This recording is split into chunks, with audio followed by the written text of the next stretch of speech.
What was the beginning of Splinterlands? I'd like to know how that journey started for you. I mean, the beginning. So I've been a game developer professionally, like for other companies, for a lot of years, and I always wanted to make my own games, because the games I worked on for the companies weren't ones that I was particularly interested in personally, and I was never able to do that. I made like Facebook games and mobile and all that stuff, my own ones, and I just it was hard to compete in those markets, obviously. So then I've been into Bitcoin, crypto, for a long time, and it was when it was around the Crypto Kitties era in 2017 when there were like NFTs for the first time. And I'm as most people know, I'm like a big Magic the Gathering fan and Hearthstone and that type of stuff. And so I was just like, I got to make a trading card game with this. That was like the first thing that popped into my head. Like I knew if that existed, I would just put an irresponsible amount of money into it. And there are a bunch of other nerds out there like me. So I just started, like, I was like, okay, how do we do it? And I knew Ethereum wasn't really going to work well for what I wanted to do.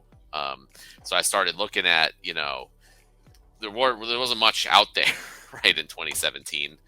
I had been using Steam at the time, just getting involved in that. And so after just spending a while looking around at different options, I realized, like, okay, let me see if I could do this on Steam, because Steam had a lot of the features that we wanted, right? It was like a lot easier to use, and the fast transactions and the no fees and the account recovery and all that stuff. But the flip side was it didn't have smart contracts. No one had built anything like this on Steam. So it was, pros and cons. So it was like, okay, well, let's figure out how to do it. And then so I was working with Agro, like with some other Steam projects, and we met up in person for the first time when he was coming through Philadelphia in 2017, like maybe October or November. And so we were just talking about stuff, and I was like, on a separate topic, I want to make this game. And I didn't know he was also really into gaming, and he was like, yeah, he had created this game on Kickstarter a while back that I guess never got going.